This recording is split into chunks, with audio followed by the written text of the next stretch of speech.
Hey everyone, welcome back to some new malicious compliance stories. The first story is called, My Boss Wants Me to Stick to My Role. I work as a manager for a reputed institution in the learning, development, and consulting field. The person who hired me 5 years ago had to quit soon after, and hence I had a new boss. We also grew from a team of 3 to 8 soon after. Now, the person who hired me was a wonderful, patient, respectful man. He had a genuine interest in his role, his department, and the company. The new boss, on the other hand, had held various posts within the organization before getting this role. He is a straight-up self-obsessed, narcissistic, arrogant prick. He is intolerable when he's having a good run and a straight-up jerk when things didn't go his way. I have been reporting to him for close to 5 years now, and I have grown a lot during that period. I had completed my second master's, gained respect from all our clients, and I always go above and beyond when it comes to client delight. Fast forward to this Monday. We are back at work since last March, just that day. We were called on a meeting to discuss the past year and the way forward. We have had a rough year financially, and we had to achieve some ambitious targets. I was talking to the department head, who is not my direct boss. My direct boss is middle management. While giving the department head a quick rundown on my key accounts, I had outlined a few conversations I had been having with few prospective new clients. He was impressed. Later, after the meeting, my boss called me aside. He gave a very crude speech about how I should focus more on my delivery areas and only pass on future business prospects to him since he's the account manager. He meant I shouldn't even be continuing to hold even preliminary conversations and inquiries with current clients for future prospects and potential clients. It was an embarrassing conversation for me because I have not been getting enough recognition and have been losing my interest in continuing with my current employer. And I was only going above and beyond, but my sales wouldn't be rewarded anyway with any monetary compensation or bonus. This talk flooded me with memories of all of the times my boss had been treated me wrong. So I started my malicious compliance. I have since been calling off all prospective clients and passing off his contact as my boss as the one to continue discussions with. And that I would not be part of the calls. I had developed mutual respect and trust with all of my current and prospective clients. They were curious to know why I'd not be taking our discussions forward. This was a vast departure from the way they have known me as a client-facing manager and generally as a person.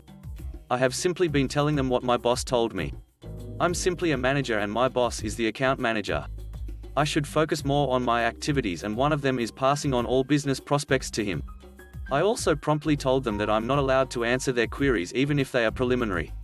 Now, some of my clients have been with us for as long as I have been here. Some of the new prospects are from the network I have built through my current clients and their friends. Our biggest client easily made 1/6 of our yearly revenues. They were shocked. They knew my reporting structure, but they also knew I have been the foundation and pillar of our relationship. They have continually attributed the success of our work ties to me. They also have seen how my boss treats me.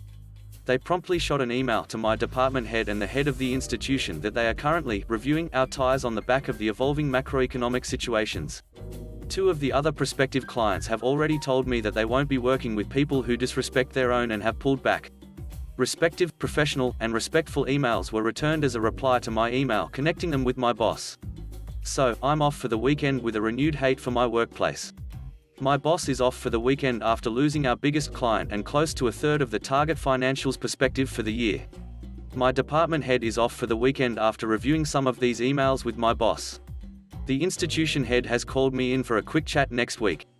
The next story is called, Now he has to pay twice as much. This happened a year ago in my old company in Europe.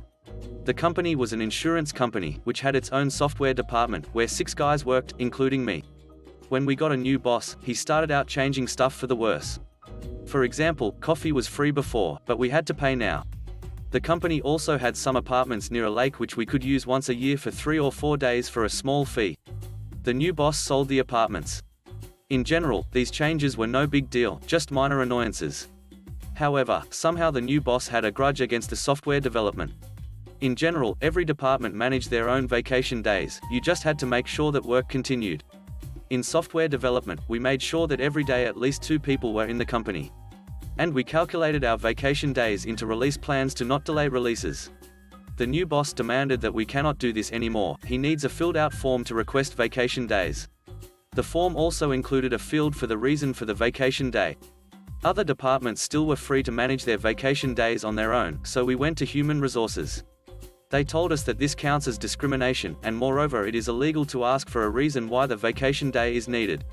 With this information, we went to the new boss and told him this. The new boss says the reason only has to be filled out for special cases. In my country, you get additional free days when you're moving or other important events. In these cases, you have to give a reason for the vacation day, otherwise, it counts as a normal vacation day. As for the discrimination part, we said he has to apply the new rule for all of the company or none. If he would do this for all the company, he would be sitting hours a week approving vacation day forms. He says he'll think about it. A week later, a company-wide meeting is scheduled by the new boss.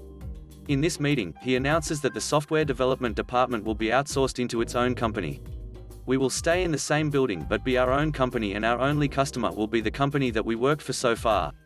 So the boss wins this round. As for now, the vacation day rule is valid for the whole company. We try to annoy the hell out of him with his stupid rule by filling out forms for every day when you want a week off. But he's approving each form and doesn't seem to mind the extra work. He also never tries to reject a form, as he knows that this wouldn't end well for him. A new semi-big project comes and we have to plan it. We scheduled it from January until the end of April, and in the schedule, as usual, we planned for vacation days. There were 5 weeks of vacation days planned. We present the plan to the boss somewhere in November. He said none of those vacation days are approved. If you do not go on vacation days, we can finish the project by the end of March. He doesn't realize that 5 weeks of vacation days by different people doesn't count up for 5 weeks where everyone is working. We said that the vacation days are not planned on an exact date, but as soon as we know the exact dates, we will fill out the forms. He says he is going to reject the vacation days and wants the project to be finished at the end of March. This wouldn't even possible if we didn't go on vacation days. We try to reason with him, but he won't listen. A day later, the first guy quits. If you quit, you still have to work for 1 month, so he will be gone mid-December. End of November, I and another one quit, and in mid-December 2 more. The company is left with only 1 employee. This employee went to the boss and said that he wants to switch to another department.